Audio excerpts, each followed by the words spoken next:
Doesn't get any better than that, especially during an epidemic. We need all the help we can get, and we don't have to worry about social distancing with our dog, and we can just get out here and play and have a nice time. Well, until another dog comes along or some other stranger, because some dogs, I won't mention any names, but her initials are Miss America, are prone to lunge. Otherwise very sweet dogs who get entirely frustrated by a leash.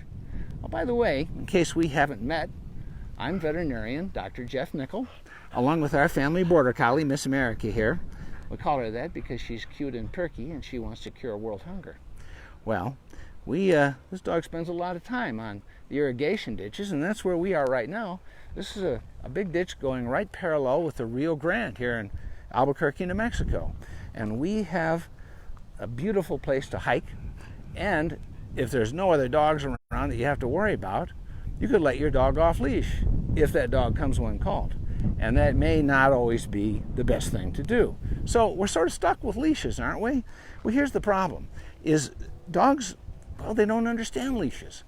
They are kind of a foreign substance, something we call an artificial barrier. And by the way, if this is happening with your dog, please type in a comment, and Carolyn, who's managing the camera right now, may be able to tell me what you're asking and I can address it for you, or you can type it in, I'll answer it after we're done with this Facebook Live. So, if we're doing fine here and there are no other dogs or people or bicycles or runners or cars or anything like that, well, most dogs can enjoy a nice leash walk and they don't have to pull hard on the leash necessarily. But we need to have a plan in place just in case something like that happens. A question that I often get from people is, what should I do with my dog when he starts pulling and lunging and screeching and, well, that's actually a totally understandable question. It's just not the right question. Really, the right question is, how can we teach our dog to follow our leadership prior to the dog getting so highly agitated that they're out of control? They've crossed their threshold for loss of impulse control. Well, let's first figure out what the problem is. Well, dogs in a perfect world, there wouldn't be any such thing as leashes. What they would do would be have the freedom to move around, and if they see another dog, they could engage if they wanted, do some posturing, ask each other about their political affiliations if they're foolish enough to bring that subject up, check each other's ID, which of course is at the back end. They might play. One dog might get a little intimidated and decide to take off. Well, they would have all those natural canine choices, which a leash gets in the way of all of that. What do you think? My goodness, we hate leashes. Well, actually, we sort of do. A lot of our dogs do, but we also know that if we're going to be responsible dog parents, we really have to use them. So let's talk about being a little bit proactive. If we see another dog... I'm sorry? Hi, Elizabeth. Just say hi to Elizabeth. Oh, Elizabeth. Thank you. Carolyn just told me you tuned in. I'm glad you're here, and sorry about all these false starts. We're working outside here, and we're kind of new at the outdoor Facebook Live. Anyway, so what are we going to do? Well, the first thing we have to recognize is that, well, you know your dog like nobody else, and if you see another dog or a person in the distance, before your dog does, you're in a perfect position. In fact, even if your dog has just started to notice, you can derail this event before it turns into this major, jumping, lunging thing that might pull you down. So rather than rely on punishers like prong collars and a lot of cussing and yelling and jerking when it occurs, let's set our dog up for success and manage the dog, well, like a real dog. And again, you're the teacher, and your dog is the subordinate. And your dog's job is to earn reinforcers, well, actually resources from its leader. Dogs don't believe they have an entitlement to food or even attention from their leaders. So let's just work with who they are and give your dog the opportunity to earn those things. So let's do a little dry run with Miss America here. Girlfriend? So let's assume for a minute that we've got somebody coming along on this path, and they're a good distance away, and I know this dog, and believe me, she's one who's going to, lunge and be a problem. So instead what I do is, knowing that she's just about to ramp up with inappropriate behavior, what I'm going to do is take away an important privilege. that is my attention. In other words, I'm going to ignore. And you think, how rude is that? Well, it would be if this were another person, but of course, this is a dog. It's not a little person in a furry suit, even though that's how we love her. She thinks like a dog, and I'm not going to try to teach her to think like a person. That's a foreign language for her. Well, canine leadership is a foreign language for most of us dog parents, but we're smarter than our dogs, believe it or not, and we can learn that. So let's have this dog follow the leader, and if her inappropriate arousal even begins to ramp up, even before it has a chance to ramp up, I'm going to take away my interaction and completely ignore. And I'm going to immediately take a different direction away from where this other dog or person is that's an unhealthy arousal trigger. And then we're going to make it even easier to set our dog up for success by ducking behind a visual barrier. All right? You could use a fence, a parked car, or you could just create distance. So let me show you how I'm going to do this. All right? Let's pretend that there's another dog coming along or a person, and I'm going to immediately ignore, and I'm going to head over this direction like this, and we're going to go over behind a tree. This way, honey. There we go. All right? And now my dog has got their back to the arousal trigger, the other dog, the person. Now here's another little skill I'm going to teach you in just a minute, and that's called targeting. Some people use their fingertip, palm of their hand. I like this little gizmo here. It's called a click stick, C-L-I-K-S-T-I-K. And a click stick, like a car antenna, it's got this green bulb. I hope you can see that. I'll show that a little closer in a minute. And of course, Miss America's trained to this. And I bring this out and I give the target command and I say, target, and she touches it with her nose immediately. Not something that she could do if she were focused on something else. And the beauty of this thing is that after a few dozen repetitions, when she hears me extend the click stick, she's already ready to hear the command. Maddie, target. She's not seeing it. Let me bring it up here. There. And she gets an immediate click, and we'll talk about the click in just a minute. And then I bring the treat up to my eyes, and then I pass it along to her. And I can do that quickly up to my eyes to get her attention, and then bring it down slowly. Is there another treat? Well, there should be. And instead of paying attention to anything else, she's watching for her opportunity to earn this resource, because she's a dog, even though I love her like a little child, and she is sure that she's not going to get another bite to eat unless she earns it, because I'm her leader, and that's how she survives. And you think, well, that's not how it is at my house. Okay, honey, let's go back over this way. That's not the way it is at my house. My dog has got a right to all the food that I want her to have. Actually, that's a great way to... we've got more dogs coming. Oh, it'll be an opportunity, won't it? It is okay for you to believe that your children and other people in your family have a right to your love and affection and food, but your dog is a dog, and you can only succeed if you treat him like one. So what we're going to do is give her opportunities to earn those resources, because she doesn't believe that she's got an opportunity any other way. So here comes this family with these small dogs. They passed by a little while ago. The kids lost the dogs. Oh, okay, the kids have lost the dogs. They're hassling the bicyclist. Oh, all right. So this is an opportunity. Maddie, target. Very good. And if she's target trained, then she will abandon her attention on other things in order to touch her nose to that target stick, because she's learned that she earns an immediate reinforcer. So what's the immediate reinforcer? It's the click. Now, clickers have been around for quite a while. Oh, Carla, thank you. I hope that Afro's watching this. Carla has this wonderful English bulldog named Aphrodite. We call Afro. And she's a wonderful dog. But she needs to see this too, Carla, so make sure she's tuned in as well. So the clicker, it's been around for a long time. And the beautiful thing about a clicker, whether you use this kind of an instrument or not, let me show it a little closer to the camera. Can you see that, Carolyn? It says click stick on it. There are lots of different kinds of clickers. You don't have to have this kind. But the beauty of the click stick is that you can extend the target stick part And sometimes maybe I'll put it down here and I'll go target. Well, you didn't really touch it, did you? Let's try it again. Maddie, target. Oh, nice. And she earns that immediate reinforcer of the click.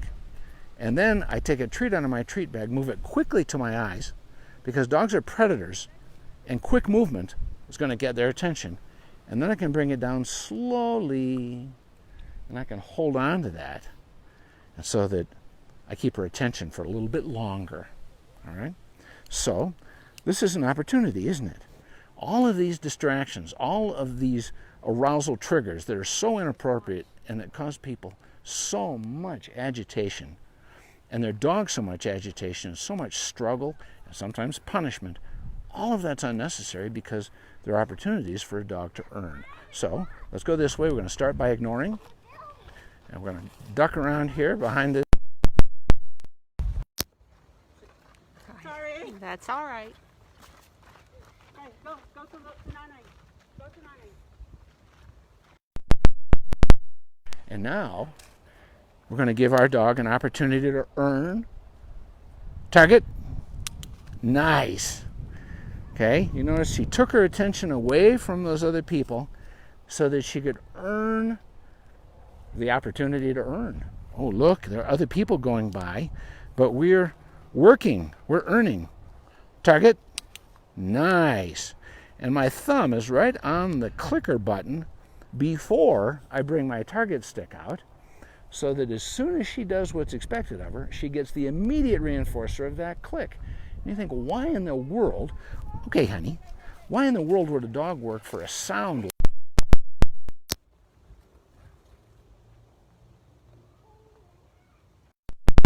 on my cord and disconnecting my microphone? So why would a dog do that?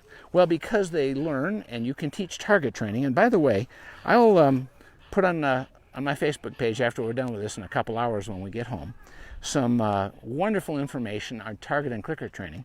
But the dog learns that immediately following a behavior that I wanted, which, by the way, they can figure that out themselves, they'll earn the immediate click. So, for example, Maddie, stand. That's a big girl. No. She's sitting because she has to sit for most things. That a girl. Sit. And then you click as soon as she does what you want, and that's an immediate reinforcer. My thumb was already on the clicker button. If your reaction time is any good at all, it's about a half a second. If your thumb is on that, you can push that button immediately when she does the right thing, and that marks the neural circuits in the brain. We now know with modern brain imaging like fMRIs and PET scans that the transit time between neural centers in the brain is about a half a second. So if my thumb's already on that clicker button and the behavior I want has just occurred and I mark it immediately, then that is a physiologic, lack of a better term, accelerant for what's going on physically in the dog's brain. It marks the behavior, and if you do that immediately every time, they learn a lot faster. And then after the click, that's when she gets the treat. And the treat doesn't have to be immediate. It's the clicker that does. So you don't have to have a target stick, but the beauty of adding that little skill in is that it gives the dog something to do that requires her to watch her leader and to follow a command that gets the immediate response of reinforcer of the clicker, followed by the resource of the food. So let's try that again. We don't have any people coming right now, so you can really pay attention. But did you notice that what we were able to do was that there we go. You're good. Okay, this way, honey. So what we were able to do is when we saw those children and those dogs coming, is we were able to derail her, ignore them before they got close enough that they were a huge arousal trigger, which by that time I would have been struggling with Miss America on the leash. And so instead, what I did was I said, all right, I'm watching, and here they come. And so let's make it easier for her to succeed. You know, I think without meaning to, many people default to the idea of busting their dog in the act of a crime. You know, they're walking along on the leash and the dog sees something that causes it to wig out, and then they're punishing. And they have to keep punishing, because the trouble with punishment, even if it's strong and immediately following the undesirable behavior, the trouble with punishment is there's never anything about it that teaches the dog what you want him or her to do instead. So what we're going to be doing with this concept is that we say, all right, we know there's going to be a problem soon, so let's avoid it. Let's abandon it. Let's create distance, because with greater distance is always less arousal, and then make it even easier still for the dog, if possible, by ducking behind a visual barrier like a tree or a parked car or something else. And then give the dog an opportunity to earn something from its wonderful leader. And then the dog gets immediately reinforced, which speeds up the learning and the response time, and then it earns a food reward. And what you can do when you, okay honey, let's try it again. When we are going to duck behind this tree again, what I can do, pretending that more people are passing behind us here, is I can continue to have her earn by giving her the target stick again, click, treat, target, click, treat, and I can pivot and keep doing that. And with my movement, she has to continue to follow where I am, and it maintains her focus on her leader. And you can come away with this thing, with this dog, that with practice, with a few hundred repetitions, the dog learns that if I keep an eye on my leader, there will be opportunities to earn good things. And then you've got a dog who, with enough repetition, when it sees a person or another dog come along, its first default behavior, rather than lunging and barking and all that crazy nonsense, it checks in with its leader. Like, is there an opportunity here, boss? Opportunity now? And if you're a consistent leader, which I'm sure you are, then you're waiting for opportunities to give your dog those reinforcers. But she has to be set up for success. So here's the plan again. Let's pretend here's somebody coming down the trail, and I'm going to ignore, because any response from me at this point would be interpreted by my dog as a reinforcer for what she's doing at this moment. And she could be getting agitated. Who is it? Oh, Beth. Beth Miller? Oh, wonderful. Beth is one of my longtime staff members from many years ago. I won't say how many years ago, Beth. And she lives in Texas now, but her family is still here. So I'm delighted that she's here. All right, so anyway, so here comes somebody, pretend, and I'm going to ignore, because if my dog's arousal, inappropriate arousal, is ramping up, if I respond to my dog, then she's going to say, I just got reinforced for getting agitated. So let's take that out of the picture. We're going to completely ignore. We're going to create distance from the arousal trigger, and we're going to duck behind a barrier. And you can see that my border collie here, if I had one, but I'm totally ignoring, so I really don't, okay? She's watching her leader. And I'm going to have her come a little closer. There we go. And even get a little further behind this barrier, behind this tree. And if somebody's coming by, I know that they're coming, but she's watching me, and I've made it easier to succeed for her by getting behind something. And my thumb is on my clicker button, and I bring out my target stick. I don't have to show it to her immediately. As soon as I'm ready, I bring it down and say, target, and she touches it, because she knows that when she does, she'll get immediately reinforced with a click. And then I get a treat, tasty treats, and bring it up quickly to my eyes, because she's a predator and she watches quick movement. Now, eyeball to eyeball, leader to subordinate, I bring it down slowly, only because I want to keep her focus on me. And this is kind of a tough little treat. These are called canine carryouts. They love them. And they're a little tough. So I can hold on to it, and she's pulling on it, just as though she were pulling a tag of meat off a carcass, right? Which is pleasurable for a dog. And then she goes, is there another opportunity? Well, maybe there is. And let's say there's another person coming along, or the people who are passing are going really slowly. So what I'm going to do now is I'm going to pivot. And she follows me, because she's done this so many times. And I'm going to bring the target stick away from the people or the dog, target, so that she has to take her attention away from them. And then bring another treat up real quick, and bring it down slowly. And I have this dog's undivided attention. And it's not some other place. And the beauty of this is that she's doing something that is totally canine specific. She is a dog. I'm not trying to teach her to function like a person on a leash walk. I'm giving her opportunities to do what a dog naturally does, and that is to earn reinforcers from its leader, earn resources.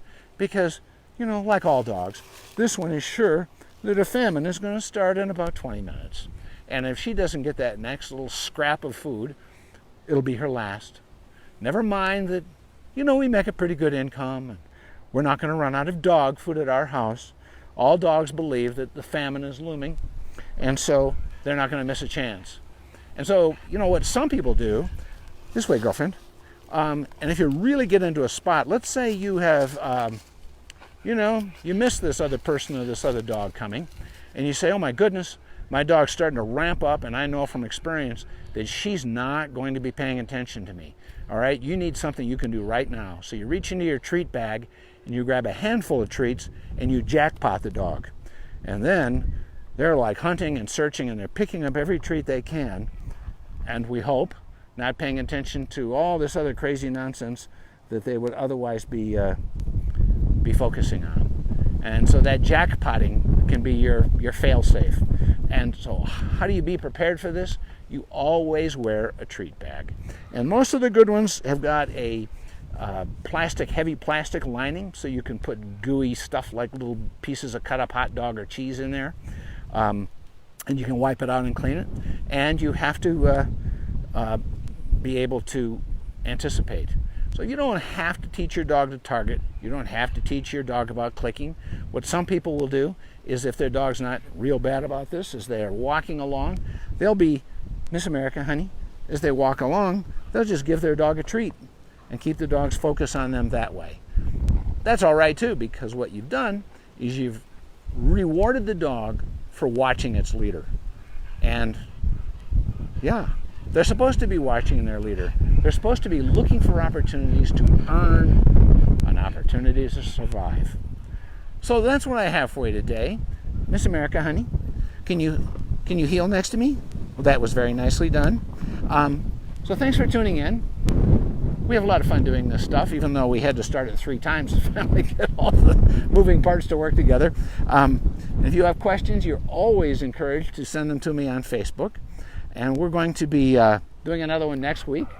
And if you want this stuff in your email box, you can go to my website, drjeffnichol.com, drjeffnichol.com.